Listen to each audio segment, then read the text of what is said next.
पहला क्वेश्चन है, राजस्थान के उदयपुर में आयोजित हुई नेशनल व्हीलचेयर क्रिकेट चैंपियनशिप किसने जीती है? तो उत्तर प्रदेश ने इस प्रतियोगिता को जीता है, यानी कि बी ऑप्शन इसका बिल्कुल सही है। उत्तर प्रदेश ने हरियाणा को हराते हुए तीसरी नेशनल व्हीलचेयर क्रिकेट चैंपियनशिप को जीत लिया है। तो उदयपुर में इस प्रतियोगिता का आयोजन है वो हाल ही में किया गया था। 3 दिसंबर को ये संपन्न हुई है प्रतियोगिता, जो 1 दिसंबर से शुरू हुई थी। उदयपुर में तीसरी नेशनल व्हीलचेयर क्रिकेट चैंपियनशिप और दुनिया के सबसे बड़े व्हीलचेयर क्रिकेट टूर्नामेंट को पहली बार Guinness Book of World Record में भी शामिल किया गया था। नेक्स्ट है, हाल ही में जो देश के सबसे बड़े विश्व संगीत महोत्सव Vedanta Udaipur world music festival का 6ठा संस्करण कब आयोजित किया जाएगा?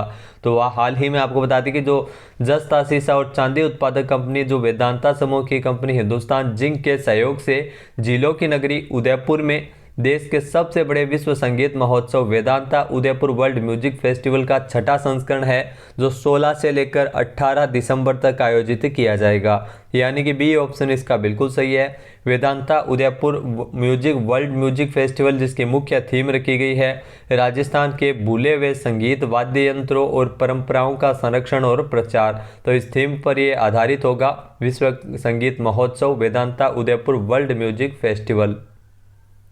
नेक्स्ट क्वेश्चन है, हाल ही में राजस्थान में G20 शेरपा की पहली बैठक उदयपुर में कहां पर आयोजित की गई थी? तो इस पहली बैठक का आयोजन है वो उदयपुर के ऐतिहासिक दरबारा हॉल में आयोजित किया गया था, यानी कि ए ऑप्शन इसका बिल्कुल सही है। आपको बता दें कि 5 से लेकर 7 दिसंबर तक उदयपुर के दरबारा हॉल में G20 देशों की जो शेरपा बैठक है वो पहली बैठक आयोजित हुई थी राजस्थान में। साथ ही साथ ये दरबारा हॉल है जहां पर पहली बार जो मेवाड़ राज्य के भारत संघ में विलय के समय हस्ताक्षर हुए थे। उस समय प्रथम प्रधानमंत्री पंडित जवाहरलाल नेहरू ने इसी दरबारा हॉल में मेवाड़ के अंतिम शासक महाराणा भूपाल सिंह को महाराज प्रमुख की शपथ दिलाई थी। तो दरबारा हॉल में ये G20 शेरपा बैठक है वो हाल ही में आयोजित की गई थी। नेक्स्ट क्वेश्चन है, हाल ही में अडानी ग्रीन एनर्जी लिमिटेड की ओर से राजस्थान के जैसलमेर में कितने मेगावाट की क्षमता वाले तीसरे हाइब्रिड पावर प्लांट को शुरू किया गया है? तो आपको बता दें कि 450 मेगावाट की क्षमता वाला ये तीसरा हाइब्रिड पावर प्लांट है, जो अडानी ग्रीन एनर्जी लिमिटेड के द्वारा जैसलमेर में शुरू किया गया था, यानी कि बी ऑप्शन इसका बिल्कुल सही है। आइए आपको बता दें कि जो अडानी ग्रीन एनर्जी लिमिटेड की ओर से ये 450 मेगावाट क्षमता वाला जो तीसरा हाइब्रिड पावर प्लांट है वो शुरू कर दिया गया है। इसके बाद अडानी ग्रीन एनर्जी लिमिटेड है वो 1440 मेगावाट की परिचालन क्षमता के साथ दुनिया की सबसे बड़ी विंड सोलर हाइब्रिड पावर उत्पादक कंपनी बन गई है।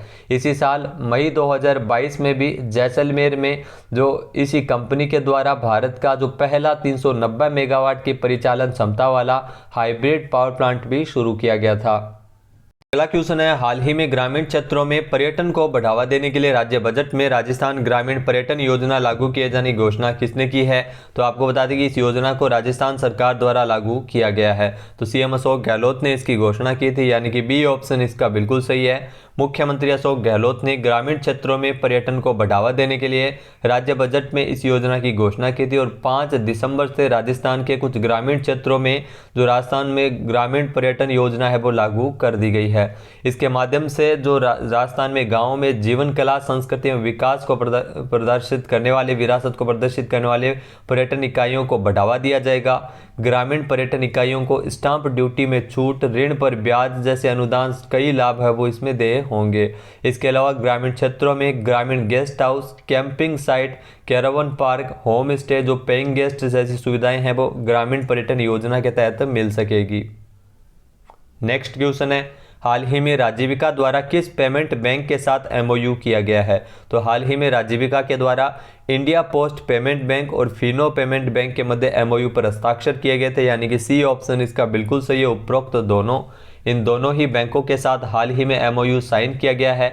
राजीविका यानी राजस्थान ग्रामीण आजीविका विकास परिषद द्वारा 1GP 1BC प्रोजेक्ट के तहत राज्य के 17 जिलों में, जी हाँ 17 जिलों में स्वयं सहायता समूह की प्रशिक्षित एवं भारतीय बैंकिंग और वित्तीय संस्थान सर्टिफाइड महिलाओं को BC सखी के रूप में लगवाने के लिए इंडिया पोस्ट पेमेंट बैंक और फिनो पेमेंट बैंक के साथ ये एमओयू किया गया है। तो इन दोनों ही बैंकों के साथ एमओयू पर हस्ताक्षर हुए हैं।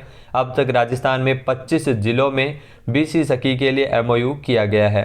राजस्थान ग्रामीण आजीविका विकास परिषद राजीविका, जिसकी आपको बता दें कि इस योजना को लागू करने का मुख्य उद्देश्य गाँव की गरीब महिलाओं को गरीबी रेखा से ऊपर उठाना है।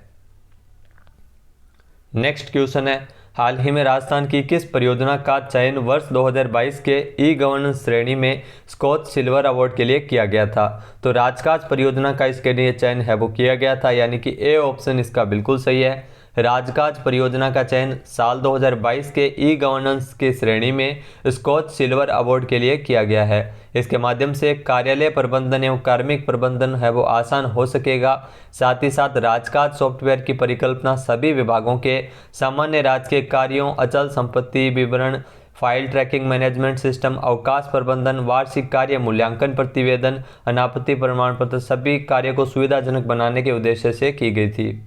अगला क्वेश्चन है, राजस्थान के किस जिले में तांबा यानी कॉपर के अच्छे भंडार मिले हैं? तो हाल ही में आपको बता दें कि तांबा यानी कॉपर के अच्छे भंडार मिले हैं हाल ही में राजस्थान के भीलवाड़ा में, यानी कि बी ऑप्शन इसका बिल्कुल सही है। अतिरिक्त मुख्य सचिव खान और खनन विभाग के डॉक्टर सुबोध अग्रवाल के अनुसार भीलवाड़ा के कोटड़ी तहसील के चांदगढ़ में आयरन और लोहा अयस्क के एक्सप्लोरेशन के दौरान तांबा यानी कॉपर के भंडार मिलने के संकेत मिले हैं। चांदगढ़ गांव में आयरन की ओर से जो 3500 मीटर ड्रिलिंग का कार्य है वो करवाया गया था, उसी समय इन भंडारों के पाए जाने की संभावना जताई गई। भीलवाड़ा के चांदगढ़ में कॉपर के भंडार है वो मिले हैं। राजस्थान में जो मुख्यतः झुंझुनू खेतड़ी में पाया जाता है कॉपर, और इसके अलावा जो सर्वाधिक देश का लगभग 54% कॉपर है वो राजस्थान में है। राजस्थान के बाद झारखंड और मध्य प्रदेश का नंबर आता है। नेक्स्ट क्वेश्चन है, हाल ही में राष्ट्रीय कृषि और ग्रामीण विकास बैंक नाबार्ड द्वारा किस जिले में वित्त वर्ष 2023-24 के लिए स्टेट क्रेडिट सेमिनार का आयोजन किया गया था? तो हाल ही में नाबार्ड के द्वारा स्टेट क्रेडिट सेमिनार का आयोजन वो किया गया था जयपुर में, यानी कि डी ऑप्शन इसका बिल्कुल सही, इनमें से कोई नहीं। जयपुर में इस सेमिनार का आयोजन है वो नाबार्ड के द्वारा हाल ही में किया गया था। राष्ट्रीय कृषि और ग्रामीण विकास बैंक नाबार्ड द्वारा जयपुर में वित्त वर्ष 2023-24 के लिए स्टेट क्रेडिट सेमिनार आयोजित हुआ, जिसका मुख्य आपको बता दें कि जो प्राथमिकता क्षेत्र पर ध्यान केंद्रित करते हुए राजस्थान में एकीकृत और सतत ग्रामीण समृद्धि सुनिश्चित करने के उद्देश्य से नाबार्ड ने वित्त वर्ष 2023-24 में राज्य के 2.75 लाख करोड़ रुपए की प्राथमिकता क्षेत्र ऋण संभाव्यता का अनुमान लगाया है। ये राशि पिछले साल की तुलना से 9.6% अधिक है। नेक्स्ट है, हाल ही में राजस्थान विधानसभा में सरदारशहर विधानसभा सीट पर हुए उपचुनाव में किसने जीत दर्ज की है? तो सरदारशहर विधानसभा सीट पर हुए उपचुनाव को जीता है अनिल शर्मा ने, जो कांग्रेस से हैं, यानी कि सी ऑप्शन इसका बिल्कुल सही है। आइए जानते हैं इंपॉर्टेंट फैक्ट्स। तो कांग्रेस के अनिल शर्मा ने 26,696 वोटों से उपचुनाव जीत लिया है। जी, ये दिवंगत भंवरलाल शर्मा के निधन के कारण सरदारशहर विधानसभा सीट पर उपचुनाव हुए थे 5 दिसंबर को। इसकी मतगणना 8 दिसंबर को हुई थी, जिसमें अनिल शर्मा ने ये मतदान है वो जीत लिया है। अनिल शर्मा को कुल 91,537 वोट मिले थे। भाजपा के अशोक पिंचा दूसरे स्थान पर रहे थे और आरएलपी के लालचंद मुंड है वो इसमें तीसरे स्थान पर रहे थे। नेक्स्ट क्वेश्चन है, हाल ही में राजस्थान में पहली बार किस जिला कलेक्ट्रेट में ई फाइलिंग सिस्टम को लागू किया गया है? तो हाल ही में पहली बार जयपुर जिला कलेक्ट्रेट में ई फाइलिंग सिस्टम है वो लागू किया गया, तो यानी कि सी ऑप्शन इसका बिल्कुल सही। इंपॉर्टेंट है, क्वेश्चन जरूर पूछा जा सकता है। जयपुर के जिला कलेक्टर प्रकाश राजपुरोहित ने नवाचार के तहत जयपुर कलेक्ट्रेट में ई फाइलिंग सिस्टम को लागू किया है। यानी राजस्थान में ई फाइलिंग लागू करने वाला जयपुर पहला जिला कलेक्ट्रेट होगा। इसमें आपको बता दें कि जो संस्थापना शाखा और सामान्य शाखा से ई फाइलिंग सिस्टम की शुरुआत की गई है, जिसमें राज्य में सूचना एवं तकनीकी विभाग द्वारा तैयार राजकाज सॉफ्टवेयर के द्वारा जो सारा कलेक्ट्रेट का कार्य है वो ई फाइलिंग सिस्टम के माध्यम से किया जाएगा। यानी सामान्य पत्रावली न होकर अब ऑनलाइन इसके माध्यम से किया जाएगा और मॉनिटरिंग भी पत्रों की ऑनलाइन ही की जाएगी। नेक्स्ट क्वेश्चन है, हाल ही में राजस्थान में पोटाश के विपुल भंडार कहाँ मिले हैं? तो राजस्थान में पोटाश के विपुल भंडार मिले हैं बीकानेर के लखासर में और हनुमानगढ़ के सतीपुरा में, यानी कि सी ऑप्शन इसका बिल्कुल सही हो जाएगा। उपरोक्त दोनों बीकानेर और हनुमानगढ़ में हाल ही में पोटाश के भंडार मिले हैं। 500 से 700 मीटर की गहराई पर यह पोटाश के भंडार है, जो बीकानेर के लाखासर गांव में और हनुमानगढ़ के सतीपुरा में ये भंडार देखने को मिले हैं। पोटाश आपको बता दें कि पोटाश खनन से देश में खेती के लिए पोटाश फर्टिलाइजर की आवश्यकता है वो राजस्थान में पूरी हो सकेगी।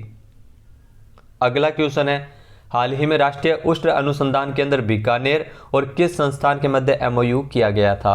तो हाल ही में राष्ट्रीय उष्ण अनुसंधान केंद्र बीकानेर और भारतीय विज्ञान संस्थान बेंगलुरु के मध्य एमओयू पर हस्ताक्षर किए गए थे, यानी कि ए ऑप्शन यहाँ पर बिल्कुल सही है। तो इन दोनों के मध्य हस्ताक्षर हुए थे, जिसमें आपको बता दें कि जो राष्ट्रीय उष्ण अनुसंधान केंद्र बीकानेर और भारतीय विज्ञान संस्थान बेंगलुरु के मध्य 8 दिसंबर को बेंगलुरु में एमओयू किए गए थे। एमओयू के संबंध में आपको बता दें कि जो डॉक्टर आर्तबंधु साहू जो राष्ट्रीय उष्ण अनुसंधान केंद्र के निदेशक है, इसके अलावा भारतीय विज्ञान संस्थान की ओर से कैप्टन श्रीधर वारियर रजिस्ट्रार ने इस पर हस्ताक्षर किए थे। तो इसमें दोनों संस्थान मिलकर अनुसंधान और विकास की दिशा में एक साथ मिलकर कार्य कर सकेंगे। नेक्स्ट क्वेश्चन है, हाल ही में राजस्थान के कितने विश्वविद्यालयों में G20 के सदस्य भारत की शिक्षा व्यवस्था के लिए विकास के लिए कार्य करेंगे? तो आपको बता दें कि G20 के सदस्यों द्वारा इसके लिए राजस्थान के 4 विश्वविद्यालयों का चयन है वो किया गया है, यानी कि सी ऑप्शन इसका बिल्कुल सही है। आपको बता दें कि राजस्थान के 4 विश्वविद्यालय है वो G20 के जो सदस्य देश है वो यहाँ पर शिक्षा से संबंधित कार्य है वो करेंगे। भारत के 75 विश्वविद्यालयों को इसके लिए चुना गया है, जिसमें राजस्थान से उदयपुर का मोहनलाल सुखाड़िया विश्वविद्यालय, जोधपुर से जय नारायण व्यास विश्वविद्यालय, जयपुर से राजस्थान विश्वविद्यालय और झुंझुनू का बिट्स पिलानी। तो इन 4 विश्वविद्यालयों को इसके लिए चुना गया है। मुख्य उद्देश्य जो द्विपक्षीय वार्ता के लिए प्लेटफॉर्म उपलब्ध करवाना है। G20 सदस्य देशों का एक मकसद युवा पीढ़ी की सहभागिता को बढ़ाना है और इसके लिए G20 के सदस्य ने भारत की शिक्षा व्यवस्था के लिए विकास के कार्य है वो इसमें किया जाएगा। साथ ही साथ आपको बता दें कि उदयपुर में जो G20 की शेरपा बैठक है वो 4 सितंबर से लेकर 7 सितंबर तक ये पूरा कार्यक्रम आयोजित किया गया था, जिसमें 29 देशों के डेलीगेट्स ने इसमें हिस्सा लिया था। नेक्स्ट क्वेश्चन है, हाल ही में राजस्थान में जो 925 महात्मा गांधी अंग्रेजी विद्यालयों में कब से बाल वाटिकाओं की शुरुआत की जाएगी? तो अगले साल जनवरी माह से बाल वाटिकाएं हैं वो शुरू होगी, यानी कि बी ऑप्शन इसका बिल्कुल सही है। राजस्थान के 925 महात्मा गांधी अंग्रेजी विद्यालयों में बाल वाटिकाओं की शुरुआत अगले साल जनवरी माह से की जाएगी और आपको बता दें कि सभी जिलों में, जी हाँ, सभी जिलों में इनकी शुरुआत होगी, जिसके माध्यम से 3 वर्ष आयु तक के बच्चों के लिए पूर्व प्राथमिक यानी प्री प्राइमरी कक्षाएं यहाँ पर लगाई जाएगी। तो ये अंग्रेजी माध्यम स्कूल के भवनों में ही इसका संचालन किया जाएगा। सीएम अशोक गहलोत ने बजट में इसकी घोषणा भी की थी। तो दोस्तों ये थे राजस्थान करंट अफेयर्स के इंपॉर्टेंट 15 क्वेश्चन जो पिछले 7 दिनों में बने थे। वीडियो आपको कैसा लगा हमें कमेंट बॉक्स में जरूर बताइएगा। चैनल पे नए हैं, सब्सक्राइब नहीं किया है तो अभी सब्सक्राइब बटन पे क्लिक करें। इस वीडियो की जो PDF फाइल है वो आप वीडियो के डिस्क्रिप्शन बॉक्स से डाउनलोड कर सकते हैं, जहाँ पर आपको टेलीग्राम चैनल का लिंक दिया हुआ मिलेगा। जय हिंद, जय भारत, जय राजस्थान।